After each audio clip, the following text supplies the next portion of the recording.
बिस्मिल्लाहिर्रहमानिर्रहीम। Dear students, आज हम जो टॉपिक स्टडी करेंगे वो है elastic and inelastic collision. Contents जो हम स्टडी करेंगे वो इलास्टिक इन इलास्टिक कोलिजन है, कॉन्सेप्ट ऑफ फाइनल वेलोसिटीज है और फिर हम डिस्कस करेंगे कुछ क्वेश्चंस को। तो सबसे पहले जो फ़र्क इलास्टिक और इन इलास्टिक कोलिजन में एग्जिस्ट करता है उसमें डेफिनेशन पर आए तो the collision in which both kinetic energy and momentum are conserved. This collision will be named as elastic collision, and the collision in which only momentum is conserved, it will be named as inelastic collision.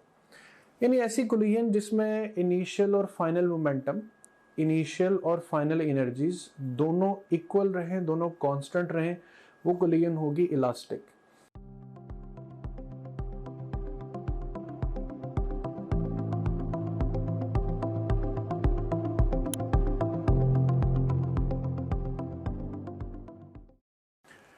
In elastic collision जिसमें सिर्फ momentum initial और finally equal हो मगर energy initial और finally kinetic ना रहे। अब यहाँ पे वर्ड काइनेटिक क्यों जरूरी?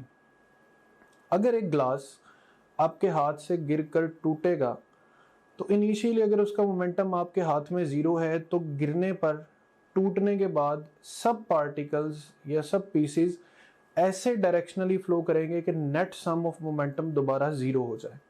सो इनिशियल और फाइनल मोमेंटम हमेशा सेम रहेगा। लेकिन अगर इनिशियली उसका ग्लास की काइनेटिक एनर्जी जो भी वो to the point of projection या to the point of landing gain करेगा, टकराने के बाद उस एनर्जी में से कुछ एनर्जी हीट और साउंड में भी कन्वर्ट होगी, सारी की सारी एनर्जी पीसेस को नहीं मिलेगी।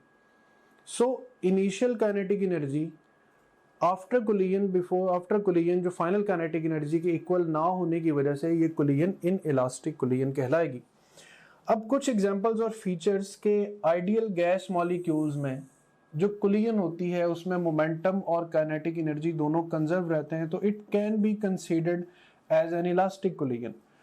Marble ball on the marble floor, ये भी आपको एक इलास्टिक कोलिजन की एग्जांपल कि आप जितनी हाइट से बॉल को फेंकेंगे बॉल नियरली उतनी हाइट तक रिकॉइल कर सकती है, तो it can B N elastic collision. अब इलास्टिक कोलिजन के दो मेन फीचर्स कि इलास्टिक कोलिजन मोस्टली एग्जिस्ट करती है बिटवीन हार्ड ऑब्जेक्ट्स, और वो कोलिजन जिसमें फोर्स बहुत क्विकली रिएक्ट करे उसको हम इलास्टिक कोलिजन कहते हैं। इसी तरह इन इलास्टिक कोलिजन जैसे वेट क्ले बॉल्स आपस में टकराएं और जुड़ जाएं। अच्छा, इलास्टिक में यहाँ पे एक भी और भी बड़ी प्रॉपर्टी याद रखिएगी, इलास्टिक कोलिजन में बॉडीज आपस में अगर स्टिक हो भी जाएं तो अपनी शेप को चेंज नहीं करती। यानी एक हार्ड बॉल दूसरी हार्ड बॉल को लेकर मूव करवाती हुई, घसीटती आगे लेकर जा रही है, तो both will maintain their shapes. लेकिन इन इलास्टिक कोलिजन में जब दो वेट क्ले बॉल्स आपस में टकराती हैं तो एक दूसरे की शेप को भी डिफॉर्म कर देती, यहाँ पे उनकी सॉफ्टनेस है जो आड़े आती। सो जितनी रियल लाइफ कोलिजन्स हैं वो तकरीबन सब इनइलास्टिक है। क्यों? क्योंकि हम अपना मोमेंटम तो कंजर्व कर पाते हैं लेकिन हम एनर्जी कंजर्व नहीं कर पाते। उसकी रीजन मोमेंटम की और फॉर्म्स नहीं होती, एनर्जी की और फॉर्म्स हैं। मोमेंटम से मोमेंटम ही में ट्रांसशिफ्ट होना है, लेकिन एनर्जी काइनेटिक से हीट में, साउंड में और डिफरेंट फॉर्म्स में कन्वर्ट हो सकती। So collision between soft objects can also be regarded as inelastic, और वह जगह जहां फोर्स बहुत स्लोली एक्ट करे उस कोलिजन को हम कंसीडर करते हैं इन इलास्टिक कोलिजन। इस डिफरेंस के बाद हम कुछ फाइनल वेलोसिटीज पर डिस्कस करेंगे।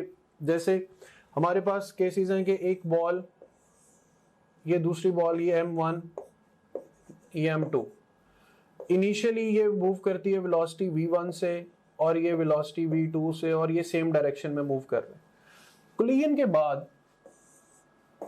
मासेस तो सेम रहेंगे m1 m2। इस बॉल की वेलोसिटी फाइनल हो जाएगी v2 डैश, इस बॉल की वेलोसिटी फाइनल हो जाएगी v1 डैश। अब ये v1 डैश और v2 डैश का मासेस और वेलोसिटीज के साथ जो रिलेशन है वो यहाँ पे रिटर्न है कि v1 dash final velocity of first ball, v2 dash final velocity of second ball.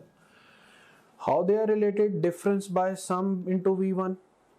2 times of m2 by sum of masses into v2, इसी तरह 2 times of m1 divided by sum into v1, difference divided by sum into v2।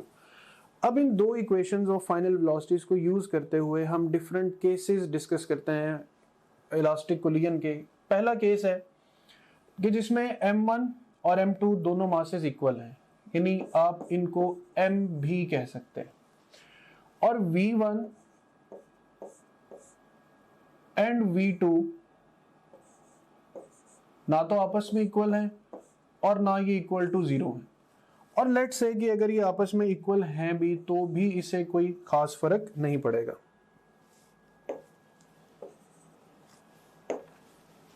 v1 equals to v2 not equal to 0।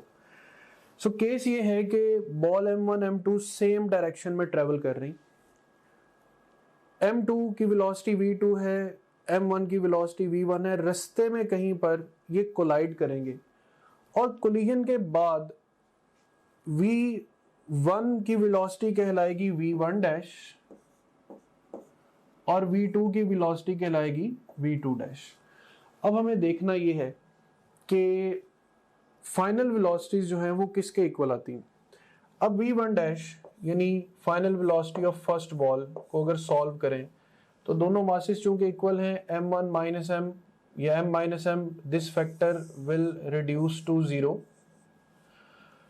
m 2m divided by 2m, ये m plus m जो है ये 2m के equal हो जाएगा, तो दोनों cancel हो जाएंगे।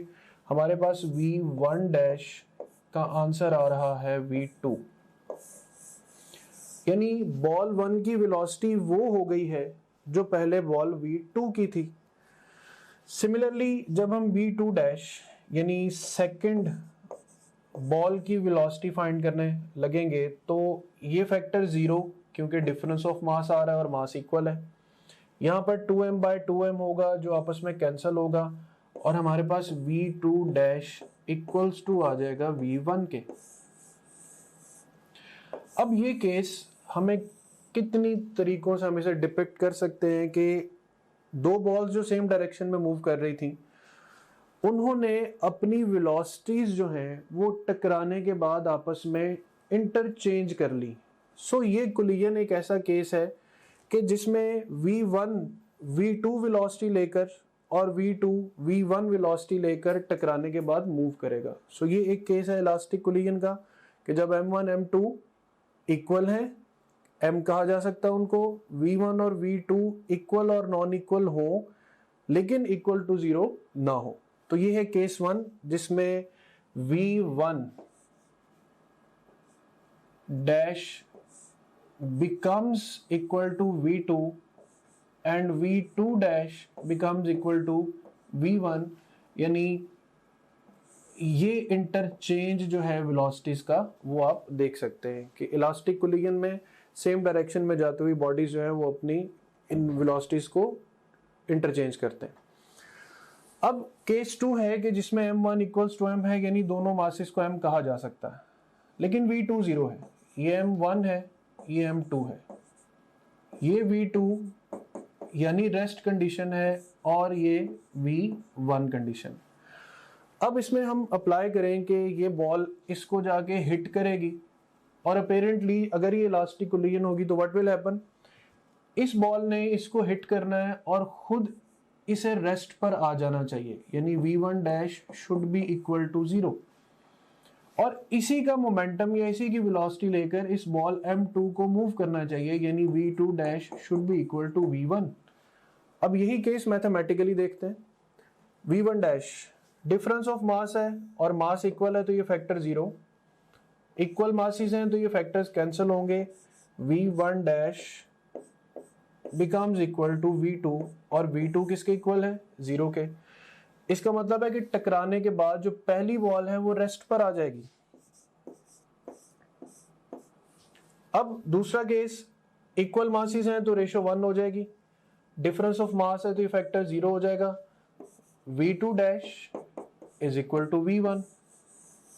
ये अगेन पिछले से मिलता जुलता केस है कि अभी भी वेलोसिटीज आपस में इंटरचेंज हो गई, जो रेस्ट पर था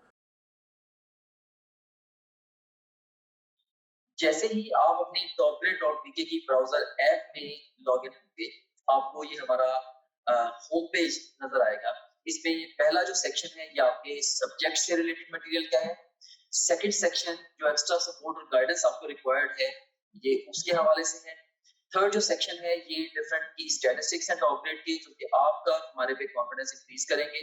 एंड लास्ट ऑफ ऑल ये एग्जीक्यूटिव समरी है आपकी ओवरऑल प्रिपरेशन की प्रोग्रेस के हवाले से। सो सबसे पहले सेक्शन को हम एक्सप्लोर करते हैं।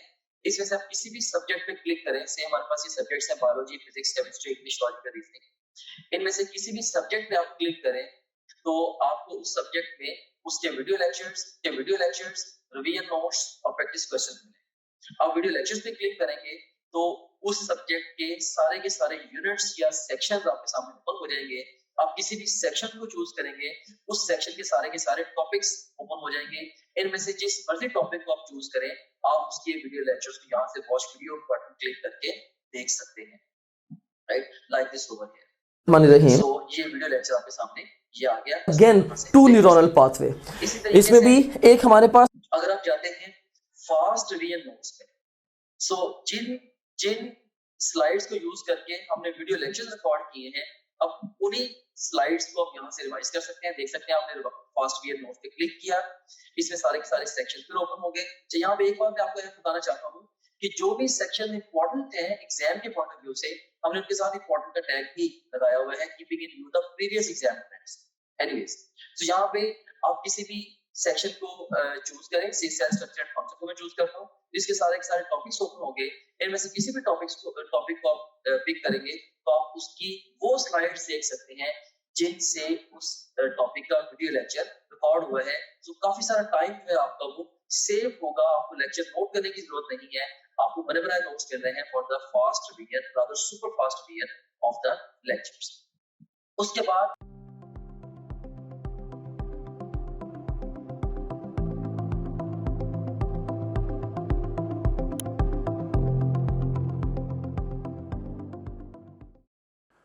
वो मूव कर रहा है और जो मूव कर रहा था वो अब रेस्ट पर है। तो this one is the second case about elastic collision in one direction. अब केस है कि when a lighter body, let's say this is m1, collides a heavier body, let's this is m2, and the case is that m2 is that much greater than m1 that we consider m1 nearly equals to 0। अब apparently हम ये देख सकते हैं कि ये ball इसे टकराएगी तो ये इसका कुछ नहीं बिगाड़ सकती, तो ये टकरा के वापस ही पलटेगी। अब ये वापस किस रफ्तार से पलटेगी, और ये जो बॉल है m2 इसकी रफ्तार 0 है, क्या v2 डैश यानी फाइनल वेलोसिटी गेन करेगा या नहीं। अब v1, ये वेलोसिटी v1 है। अब दोनों मासेस में से चूंकि m1 0 है, लिहाजा हम यहाँ पे m1 को 0 कंसीडर करेंगे, और यहाँ पर हमारे पास v2 वेलोसिटी 0 है, तो ये फैक्टर सारा 0 हो जाएगा। So v1 dash will be equal to minus, यहाँ पर केस आएगा m divided by m into v1, तो v1 dash will be equal to negative of v1, यानी final velocity equal to initial velocity होगी but exactly opposite direction में। और v2 हमने चूंकि m1 को इतना स्मॉलर कंसीडर किया है कि ये 0 है, सो ये फैक्टर भी 0। यहाँ पर v2 रेस्ट कंडीशन में ये भी 0, so v2 still remains at rest. So ये केस हमें क्या समझाना चाह रहा है कि एक बॉल जिसका मास कम है, अगर वो एक बहुत हैवी बॉल से टकराएगा तो उसकी सिर्फ वेलोसिटी वापस चेंज हो जाएगी, डायरेक्शन चेंज हो जाएगी, लेकिन बॉल m2 पे कोई फर्क नहीं पड़ेगा। नेक्स्ट केस के अब एक हैवी बॉडी, यानी ये m1 है और ये मूव कर रहा है विद वेलोसिटी v1, ये m2 है जो कि इनिशियली रेस्ट पर है, यानी v2 इज इक्वल टू 0। अब ये मास मूव करते हुए जब इस बॉल से कोलाइड करेगा तो m1 is that much greater than m2 that we nearly consider m2 is equal to 0। So how you will solve that?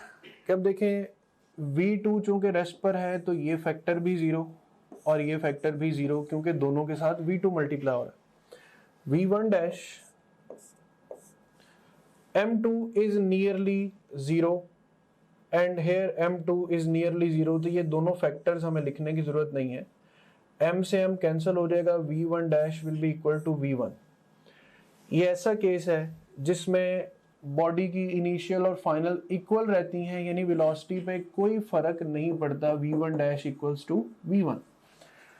अब V2 डैश को देखें कि स्मॉलर बॉल की वेलोसिटी पे क्या गुजरी, तो V2 dash is equal to 2 times of M1 यानी 2M। M2 0 है, हम यहाँ पे फिर M लिख सकते हैं या M1 लिख सकते हैं और साथ V1, तो V2 is equal to 2 times of V1 कि इस बॉल को इतनी जोर से हिट लगेगी कि ये double of the velocity of V1 से मूव करेगी। सो ये चारों केसेस एक नज़र फिर अगर देखें कि दैट्स अ केस जिसमें वेलोसिटीज आपस में इंटरचेंज होती हैं मगर वेलोसिटी 0 नहीं है। नेक्स्ट केस, एक वेलोसिटी 0 है लेकिन फिर भी वेलोसिटीज इंटरचेंज होती हैं। नेक्स्ट, एक लाइटर बॉडी हैवी से कोलाइड करेगी तो वापस उसी डायरेक्शन में रिकॉइल। नेक्स्ट, एक हैवी बॉडी लाइटर बॉडी से कोलाइड करेगी तो हैवी बॉडी की वेलोसिटी पे कोई फर्क नहीं पड़ेगा, जबकि लाइटर बॉडी जो है उसकी स्पीड इंक्रीज, उसकी स्पीड डबल हो जाएगी। इसी तरह अब हम इस सारे चारों केसेस को एक टेबल फॉर्म में जो है वो अंडरस्टैंड कर सकते हैं कि केस 1 है, दोनों मासेस इक्वल हैं, वेलोसिटीज नॉन जीरो हैं और वेलोसिटीज में इंटरचेंज है। V1 becomes V2 and V2 becomes V1। एक बॉल, दोनों का मास इक्वल है, V1 एग्जिस्ट कर रहा है, V2 0 है, तो यहां पर भी ट्रांसफर ऑफ वेलोसिटीज है कि V1 dash becomes equal to 0 and V2 dash becomes equal to V1, यानी this case represents is attached to this case here the interchange occurs. Now lighter ball collides with the heavier ball, so here the minus V1, that will be the case for the recoil position, or when a heavy body collides with a lighter body at rest, तो heavy body की velocity पे कोई फर्क नहीं पड़ेगा, जबकि lighter body जो है वो डबल ऑफ द वेलोसिटी से मूव करेगी। डियर स्टूडेंट्स, अब हम करेंगे practice questions of elastic and inelastic collision. So पहला क्वेश्चन है कि two satellites in space collide inelastically, what happens to the kinetic energy and momentum, why. अब momentum जो है ये हर कोलिजन में कंजर्व रहता है, जबकि काइनेटिक एनर्जी सिर्फ इलास्टिक कोलिजन्स में कंजर्व रहती है। सो हमारे पास जो x काइनेटिक एनर्जी है इट शुड रिड्यूस और जो मोमेंटम है it should remain same, so option C will be the right option. Two similar spheres each of mass m traveling with speed v are moving towards each other. The sphere has head-on elastic collision. Which statement is correct? The spheres stick together on impact. The total Ke after impact is mv square. The total Ke energy before impact is 0. The total momentum before impact is 2 mv. The total momentum before impact is 0. So the total momentum after impact should also be equals to 0. So that's why both the bodies should stick together to conserve the momentum, and the momentum will become 0. So option A will be the right option. Two railway trucks of masses m and 3m move towards each other in opposite direction with speed 2v and v respectively. These truck collisions, so what can be the velocity of mass 3m?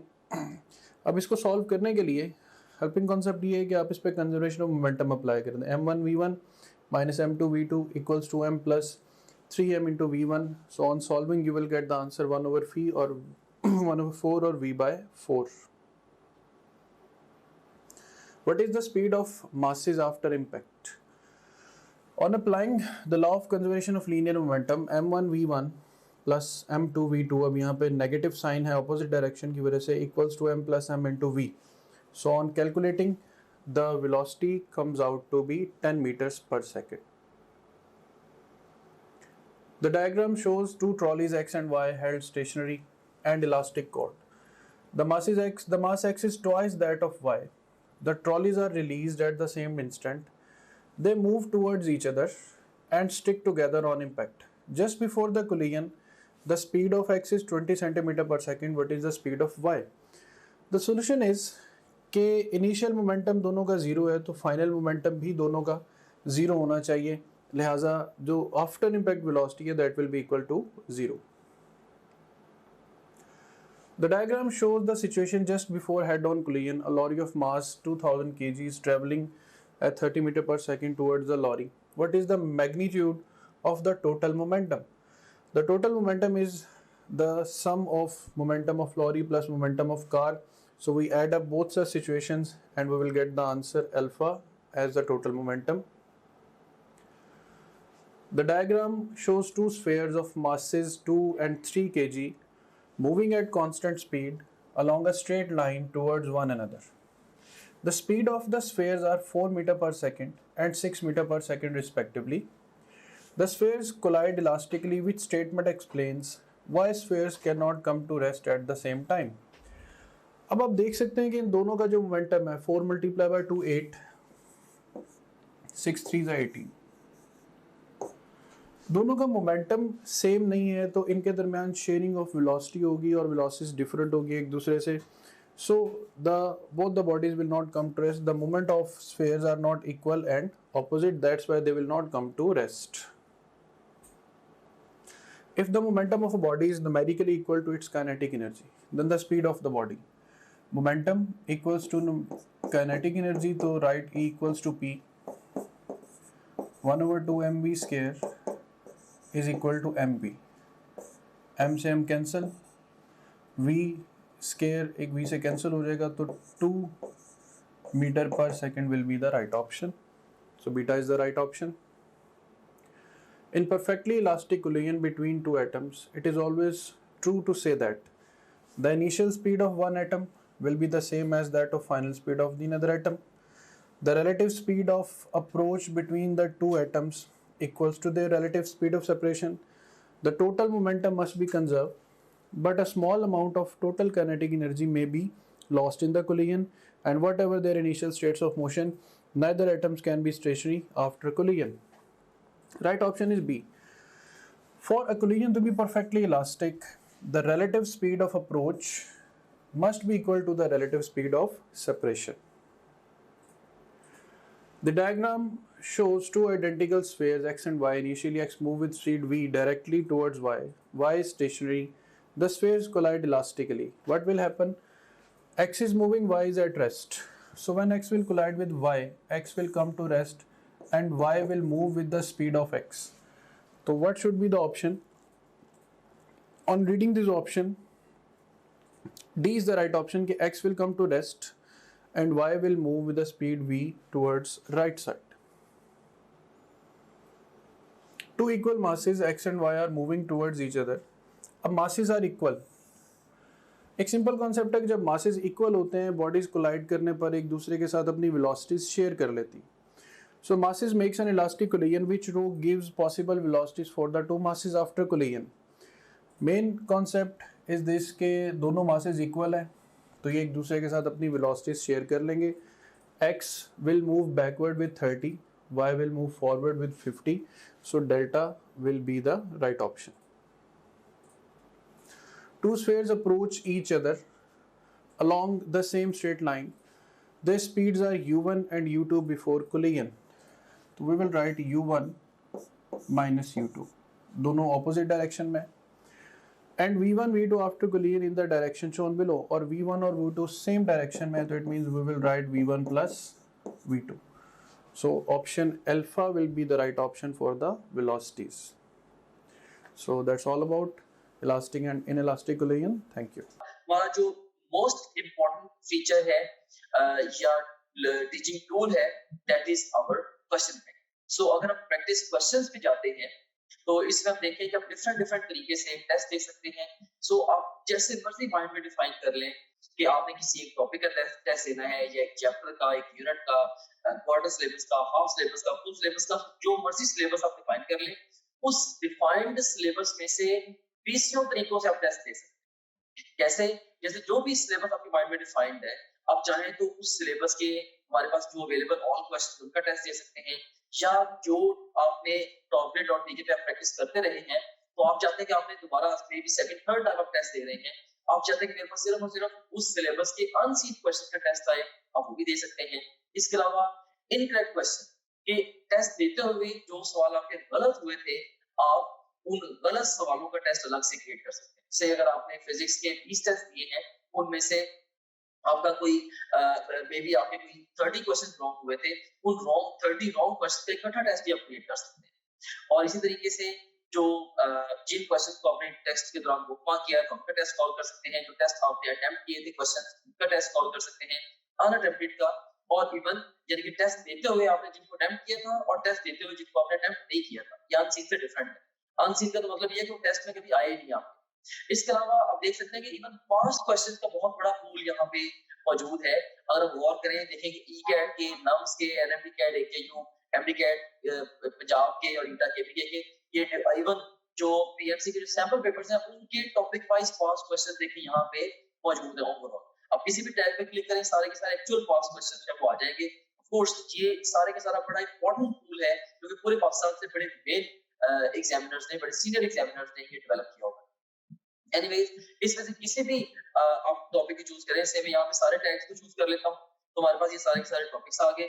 इनमें से किसी एक topic को मैं choose करूँ, या एक section को, या मैं मल्टीपल सेक्शन को चूज करूँ, तो मैं उसका टेस्ट दे सकता हूँ। से मैंने 2 सेक्शन चूज किए, इसमें से सेम है कार्बोहाइड्रेट्स और प्रोटीन्स, इनका टेस्ट देना चाहता हूँ, या ओवरऑल मैं सारे सेक्शन का टेस्ट देना चाहता हूँ, वो मैं दे सकता हूँ। या मैं डिफाइन करूंगा, मे बी जी मैंने 50 एमसीक्यूज का टेस्ट देना है, तो ये 50 एमसीक्यूज का टेस्ट आपके सामने ये क्रिएट हो गया। सो ये आपके सामने आ गई है जी टेस्ट की स्क्रीन, जिसमें आप देख सकते हैं कि ये ईटा केमिकल का पास्ट क्वेश्चन है, ये स्टेटमेंट है, ये ऑप्शंस है। इसमें ओवरऑल ये देखिए कि इसमें अगर आपने पिक किया तो आपका ये करेक्ट आंसर भी सामने आ गया। अगर आप इसकी एक्सप्लेनेशन देखनी है तो वो भी आप देख सकते हैं। इसके अलावा ये क्वेश्चन वेरीफाइड है बाय आवर टीम, इसको अगर आप चाहें बुकमार्क कर सकते हैं। इस क्वेश्चन से रिलेटेड डिफरेंट स्टैट्स यहाँ पे आ रहे हैं वगैरह वगैरह। यहाँ से आप नेक्स्ट क्वेश्चन पे जा सकते हैं, जरूरत पड़े तो आप यहाँ से प्रीवियस क्वेश्चन पे जा सकते हैं, और फिर अल्टीमेटली जब आप चाहें आप टेस्ट को फिनिश करके इवन रिजल्ट को भी व्यू कर सकते हैं। ऑलराइट, सो इस तरह से ये टेस्ट आपने इसको रिजल्ट को व्यू कर लिया। एनीवेज, इसके बाद अब हम चलते हैं दोबारा अपने होम पेज की तरफ। सो आप किसी भी जितने भी आपका सब्जेक्ट्स हैं, बायोलॉजी, फिजिक्स, केमिस्ट्री, इंग्लिश और लॉजिकल रीजनिंग, इन सब सब्जेक्ट्स के आप वीडियो लेक्चर्स, वीडियो नोट्स और अनलिमिटेड एमसीक्यू प्रैक्टिस यहां से कर सकते हैं। जितने भी आप प्रीवियस टेस्ट जो भी टेस्ट आपने दिए होंगे, अगर आप प्रीवियस टेस्ट पे क्लिक करेंगे वो सारे टेस्ट आपके यहाँ पे आ रहे होंगे। इसके अलावा जो आपकी जो ओवरऑल प्रोग्रेस है उसकी जो डिटेल है वो सारी की सारी यहाँ पे आ रही है। डिफरेंट सब्जेक्ट में आप कैसे जा रहे हैं, डिफरेंट सब्जेक्ट्स में, डिफरेंट चैप्टर्स में और डिफरेंट टॉपिक्स में आप कैसे जा रहे हैं, वो सारी की सारी डिटेल यहाँ पे आ रही है। इसके अलावा फुल लेंथ पेपर्स हैं जो कि जस्ट लाइक रियल एग्जाम है। यहाँ से किसी भी फुल लेंथ पेपर को किसी भी टाइम पे लॉन्च कर सकते हैं, अपनी तरीके शुरू पे या इवन मिड सेशन में जाके नियर द एग्जाम आप इन एफएलपीस को जब चाहे आप अटेम्प्ट कर सकते हैं। उसके बाद फिर सपोर्ट मटेरियल है, इसमें इनको वीडियो रिव्यूज हैं, डिफरेंट स्टूडेंट्स हैं जिन्होंने टॉप ग्रेड से पढ़ा, वो आपको गाइड कर रहे हैं हमारे सिस्टम के हवाले से भी, ओवरऑल तैयारी के हवाले से भी आप उन बच्चों से गाइडेंस ले सकते हैं। इसके अलावा हमारे ये टेस्टिमोनियल्स हैं जो पूरे पाकिस्तान में हजारों स्टूडेंट्स हमसे पढ़ रहे हैं, वो हमारे बारे में क्या कहते हैं उसकी डिटेल यहाँ पे आप देख सकते हैं। इसके अलावा सिलेबस यहाँ पे गिवन है, अगर आप कंटेंट देखना चाह रहे हैं हमारे कोर्स का, वो सारे के सारे यहाँ पे ओवरऑल जो विजिबल है। And in addition to that study schedules बड़ा एक अहम फीचर है, अहम मॉड्यूल है। इसमें 90 डेज, 60 डेज, 30 डेज और इवन 50 डेज का एनएमटी कैट का स्केड्यूल मौजूद है। आप अपनी नीड के अकॉर्डिंगली जिस मर्जी स्केड्यूल को फॉलो कर सकते हैं, डिपेंडिंग अपॉन कि आप टाइम फ्रेम में किस जगह पे खड़े हैं। अगर आप एग्जाम आपका 1 महीने के बाद एग्जाम है, ऑफ कोर्स आप 30 डेज वाला प्लान फॉलो करेंगे। अगर आपके एग्जाम में 2 हफ्ते रहते हैं तो आप 15 दिन वाला प्लान फॉलो करेंगे एंड सो ऑन। सो इसमें हमने आपको ये बताया है स्केड्यूल्स के अंदर ये गाइड किया है कि आपने गिवन टाइम को बेस्ट यूटिलाइज कैसे करना है। फिर इसके अलावा डाउनलोड्स का सेगमेंट है, जो भी डिफरेंट इंपॉर्टेंट कंटेंट है आपसे रिलेटेड, वो सारे के सारे आपको डाउनलोड्स में मिल जाता है। और इसके अलावा गाइडेंस वीडियोस काफी सारी इसके अंदर पड़ी हुई हैं जो कि मैंने खुद रिकॉर्ड करके इसके अंदर डाली है। इसमें बहुत सारे हवालों से जनरल गाइडेंस आप इन वीडियो से ले सकते हैं। सो ये था हमारे पास ये हमारे पास गाइडेंस वीडियोस का ये सेगमेंट था. Okay, so this was